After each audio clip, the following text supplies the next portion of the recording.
Oi, turma do livro Cura e Libertação, José Carlos de Luca. Ainda no texto Seu Jardim Secreto, tem o subtítulo aqui, Adube a terra do seu jardim. Número 1. Saiba que é Deus quem o nutre de amor. Nossa fonte de amor está em Deus. Se tua terra estiver seca, é porque não vem se abastecendo no amor de Deus.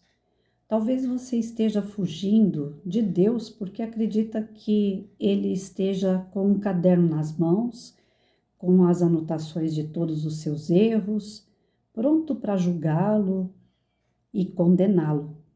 Esqueça isso. Deus o ama por aquilo que você é e não por aquilo que você faz. Você deixaria de amar o seu filho só porque ele não fez a lição de casa ou porque ele um dia chegou embriagado em casa? Tenho certeza que não. Você talvez tivesse o maior amor por ele para ajudá-lo a evitar novos problemas. Você acha que Deus agiria diferente conosco? Deus está do nosso lado. Afinal de contas, Ele é o nosso Pai. Ele nos ama e sua missão de pai é a de amar os seus filhos. Deus pensa mais em nossos acertos e, quanto aos nossos erros, Ele tem planos para nos ajudar a vencê-los. Faça as pazes com Deus, partindo-se da premissa de que Deus nos ama. Somos levados a acreditar que Ele nos aceita e nos aprova dentro da evolução que hoje conseguimos alcançar. Amanhã seremos pessoas melhores. Mas, enquanto isso não ocorre, Deus me ama e me aprova hoje. E se Deus tem esse amor por mim, por que eu vou me tratar de uma forma cruel que nem mesmo meu pai me trataria? Vou passar a me olhar como meu pai me vê. Hoje eu estava assistindo um vídeo da Maíse Braga, onde ela estava falando isso, justamente sobre isso. A questão de que nós, muitas das vezes, a gente se condena por erros que nós cometemos, por algumas falhas, por vícios, por escorregadas que a gente dá de pensamento ou de atitude, e a gente fica se punindo, trazendo isso como um peso morto para dentro de nós, que impede a gente de progredir, de caminhar, de dar o primeiro passo para o acerto, porque a autoflagelação traz para a gente uma baixa autoestima. Quando a gente começa a se culpar demais e não se perdoa, é um peso, um fardo tão grande que a gente carrega, que é o peso da consciência, né, que as pessoas dizem, mas é um peso exacerbado. Quando a gente pega isso para punir, ele não traz conhecimento, ele prejudica ainda mais o nosso caminhar, né?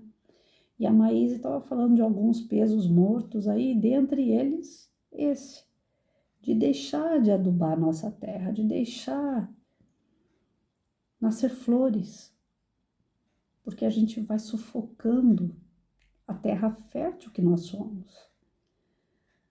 Para de acreditar em si mesmo como se, eu não presto, eu não valho nada, eu não sirvo para isso, eu não sirvo para aquilo, eu não dei certo como tal coisa, eu não dei certo como outra, para que eu existo, por que Deus ainda me quer aqui? Aí vem essas perguntas, né? Mas não perguntas que vão fazer a gente progredir, são perguntas que vão acabando com a gente, como se a gente merecesse morrer, como se a gente merecesse deixar de existir, como se isso fosse possível. Não é. Não é possível deixar de existir. O espírito vai sempre existir. Então é mais louvável a gente aprender com os nossos erros, produzir coisas boas diante dessa consciência pesada, pô, eu já sei que eu fiz errado. Então eu não vou voltar a fazer. Eu falei o que eu não devia, então eu não volto a falar. Eu fiz o que eu não devia, com a pessoa que eu não devia. Eu vou me desculpar. Se a pessoa quiser se desculpar comigo, bem. Se não quiser, aí o problema já é dela, não é meu. Não é que a gente vai sair ferindo um monte de pessoas por aí afora e com a cara de pau. Olha, pisei no teu pé, desculpa. Olha, pisei no teu pé, desculpa. Desculpa de novo, pisei no teu pé. Isso não é pedir desculpa de verdade, isso não é pedir perdão de verdade, porque eu continuo fazendo. Mas à medida que eu peço desculpa e eu não fiz mais, foi sincero. E eu aprendi que eu não devo pisar. Então a gente tem que dar uma continuidade à nossa vida. Tem que achar meios de dar flores nessa terra que é o nosso coração, adubar ele. Adubar os nossos pensamentos com coisas boas. Nós ficamos muito tempo presos em televisão, com notícias ruins. Nós ficamos presos com conversas entre amigos de queixas, lamentações. E vai chegando então nessa idade do condor, né? Passou dos 40, 50 anos, parece que é, né? Parece não. Eu acabei de crer que é. A idade do condor é a idade, não foi dado esse nome à toa, né? Essa brincadeirinha de condor. As pessoas sentem dores, as pessoas sentem dores morais, dores físicas, as doenças vão aparecendo. E quando você tem a oportunidade de sentar com alguém para brincar, para rir, para extravasar, né? Contar uma piada, geralmente as pessoas vêm sempre com alguma agulhada. Ai, minha semana foi horrível. Ai, não sei quem tá doente. Ai, não sei quem morreu.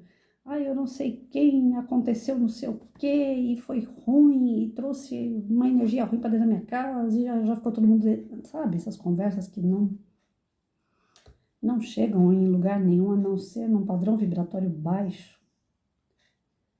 Quando eu fico muito ruim, das duas uma. Ou eu me isolo, porque eu sei que eu vou ficar reclamando, então eu prefiro ficar isolada, que aí eu evito, ai daqui, ai dali, tá doendo, ai que eu tô de saco cheio, né? Porque a doença ela vai me deixando de saco cheio. A doença não me deixa mole, apática, derrubada, ela me deixa brava. Eu não sei por quê, mas bom, eu sei, porque eu quero fazer as coisas e não consigo, já começa por aí. Aí eu fico brava. Então eu fico um nojo de pessoa. Eu não consigo conversar com as pessoas sem reclamar. Então eu prefiro ficar quieta. E ficando quieta, você fica com os seus pensamentos. E os seus pensamentos não estão bons. Então você vai procurar se divertir, você vai procurar alguma coisa que faça você rir. Mas mesmo você procurando algo que faça você rir, vai aparecer alguém para te testar. Para falar que o problema dela tá grande. Que a dor dela é grande. Quando eu tô de boa, eu escuto o problema de todo mundo. Eu tento dar pitaco. Sou pitaqueira. Sou cheia de faça isso, faça aquilo. Pensa nisso, pensa naquilo. Leia isso, assista aquilo. Né? Sou pitaqueira. Mas quando eu não tô bem nem pra mim, eu não consigo dar pitaco na vida de ninguém. E eu, sem paciência por dor, eu acabo, às vezes, dando uns esporros. Né? Então eu prefiro ficar quieta. Quando o negócio tá muito, muito, muito saindo do controle, aí eu parto para o hospital mesmo, não tem jeito. Então, desde a semana passada que eu tô aqui, curtindo uma dor na coluna, tomei medicação, tomei injeção, não fui em médico, fui me automedicando aqui através de uns meninos que eu conheço, e deu problema na gastrite. Saí de uma e entrei na outra. E nesse período, você só dá aquilo que tem. Então, vocês devem ter observado que sexta-feira eu não fiz o vídeo. Falei, eu não tenho condições, não dá. Sexta-feira eu não fiz. E de sexta para cá, eu vim tentando adubar minha terra. O que eu posso fazer ainda, Senhor? Porque com dor eu não consigo fazer nada. Como se fosse uma barganha, como diz a Maíse hoje, eu estava escutando ela falando, tem hora que a gente faz umas barganhas com Deus, né? Se o Senhor fizer tal coisa, quem sabe eu consigo fazer tal coisa. Eu me sinto tão infantil quando eu falo desse jeito com Deus, mas às vezes eu preciso falar, Senhor, eu sozinha não vou conseguir, eu preciso do Senhor. Então eu preciso que o Senhor me mostre o que eu devo fazer para ficar melhor, porque eu já tentei de quase tudo, não posso falar tudo porque tudo é muito, né? Mas quase tudo eu estou tentando aqui, não está dando muito certo. Então, o que eu posso fazer para ficar melhor? Para que eu possa servir, Senhor. Para que eu possa trabalhar em nome do Senhor. E aí, ouvindo a Maísa, eu comecei a dar risada. Eu falei, gente do céu, a gente no momento, quando a gente está ruim, a gente é cara de pau. A gente larga, a gente não aduba a nossa terra com coisas boas. Nós não produzimos coisas boas porque não adubamos. Quando a casa cai, a gente ainda tem a cara de pau de falar com Deus, se o Senhor fizer tal coisa comigo, eu faço tal coisa. Então, tá faltando o que pra gente? Quando a gente lida com as sensações, os sentimentos, os impulsos, as nossas ações de maneira infantil. Tá faltando amadurecer através do quê? Da fé. Tá faltando amadurecer através daquela verdadeira intenção do bem. Aí ela citou, Chico Xavier com 90 anos ainda estava psicografando, beirando os 90 anos. Quando ele realmente não teve mais condições, a espiritualidade deu um tempo para ele, mas ainda assim tinha gente que gritava, porque queria psicografia através do Chico, brigava com ele. O homem serviu a vida inteira. E as pessoas blasfemando, gritando, xingando, ofendendo, achando ruim que ele não estava servindo mais aos 90 anos. Nós vamos deixando algumas funções. Isso é fato. A idade, o cansaço, as doenças, elas vão fazendo a gente ficar mais devagar, mais lento. E algumas atividades vão ficando para trás. E algumas pessoas se culpam diante disso. E acham que não podem produzir mais nada. E acham que devem parar. Eu sou teimosa. Eu acredito que eu sou muito teimosa. O meu irmão falou para mim ainda hoje. Eu falei para ele, você é mais novo que eu, você não fica me dando sermão não, menino. Ele falou assim, mas eu sou mais ajuizado do que você, então você tem que ouvir. Porque mesmo ruim da coluna, do estômago e tudo, eu não parei de limpar a casa. Eu fui limpando minha casa aqui de pouquinho em pouquinho, até dar conta de limpar ela toda. E com dor. Aí ele falou, vai chegar uma hora que você vai sofrer um acidente na sua casa, que a gente não vai ficar sabendo de você, e aí, como é que a gente faz? Eu falei, mas Deus tá me protegendo, não vai acontecer nada demais. Ele falou, você abusa, Patrícia. Então, quando a gente detona a nossa autoestima, que a gente acha que não serve para nada, nós não estamos adubando. Quando a gente está exagerando na dose, a gente está castigando essa terra. Na última passagem no médico, ele falou para mim assim, Patrícia, quantas vezes você está fazendo hidroginástica? Eu falei, eu estou indo de 4 a 5 vezes na semana. Ele falou, não, você só pode ir 3 no máximo. Corta essa hidroginástica aí. Você está fazendo muito. Eu falei, mas doutor, me faz bem. Ele falou, não, não faz. Pro teu músculo não faz bem. Corta. É 3 vezes na semana. E já está de bom tamanho. Alguns limites vão sendo dados pra gente e a gente não quer acatar. A gente quer continuar tendo aquela vida dos 30. E não pode. É um mau adubo na nossa terra também. Então, existem várias formas que você pode detonar a sua terra e não estar dando devido adubo para ela florescer. Aí, aquela coisa da dor, da doença, da tristeza, da inutilidade, de achar que o nosso tempo já foi, vai chegando, porque ainda dá tempo da gente salvar o que nós temos, não o que nós já não somos, né? Muitas pessoas que assistem ao canal estão dentro da minha idade, né? De 40 a 60 anos aí. Pelo menos o que eu acompanho lá no gráfico do YouTube. Pessoas que estão entre 40 e 60 anos são pessoas que, como eu, já têm que dar uma parada. Não dá para fazer tudo o que a gente fazia aos 30 anos. E o fato de dar uma parada não significa que somos inúteis, mas que nós temos possibilidade de fazer coisas diferentes do que a gente fazia aos 30, aos 20. A gente vai descobrindo outras habilidades, a gente vai descobrindo outras alegrias, coisas mais simples, bem mais simples. A vida não precisa ser tão complicada para ser feliz. Para quem vai chegando na idade dos 50 como eu, 52, né, bem dizer. Tem coisas assim que acontecem do nada.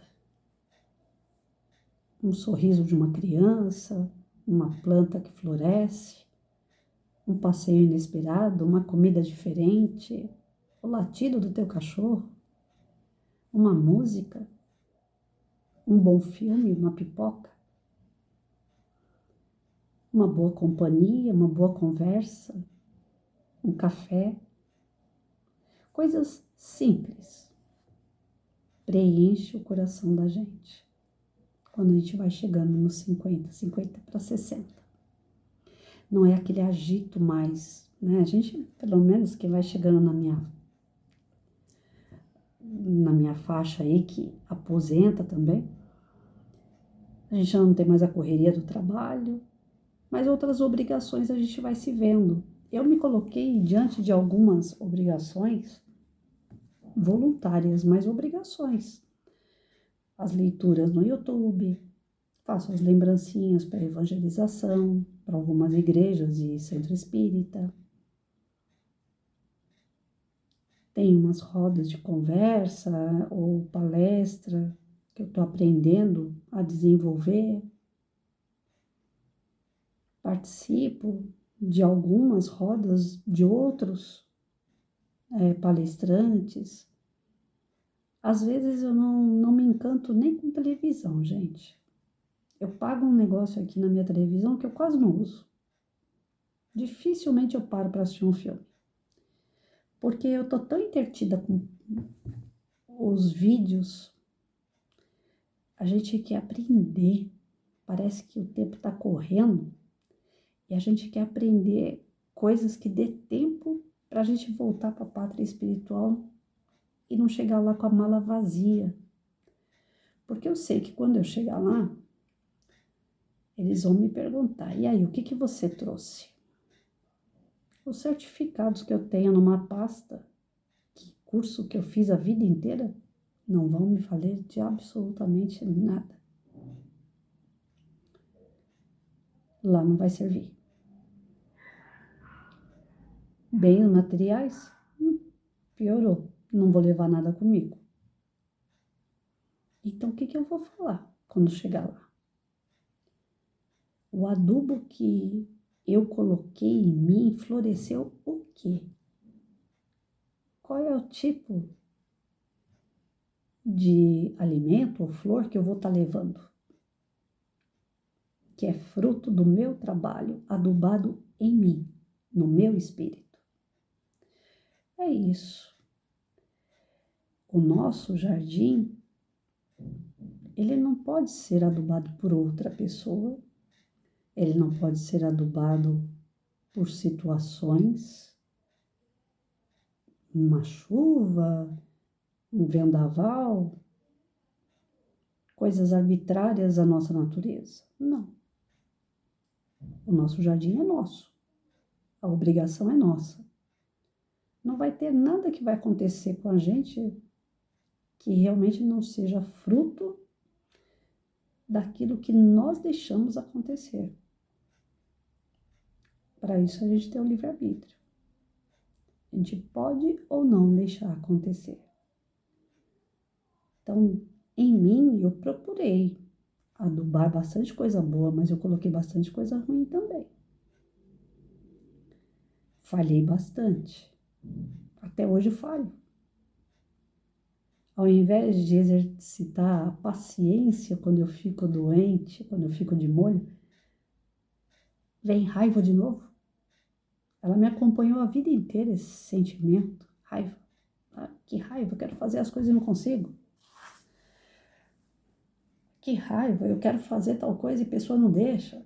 A raiva.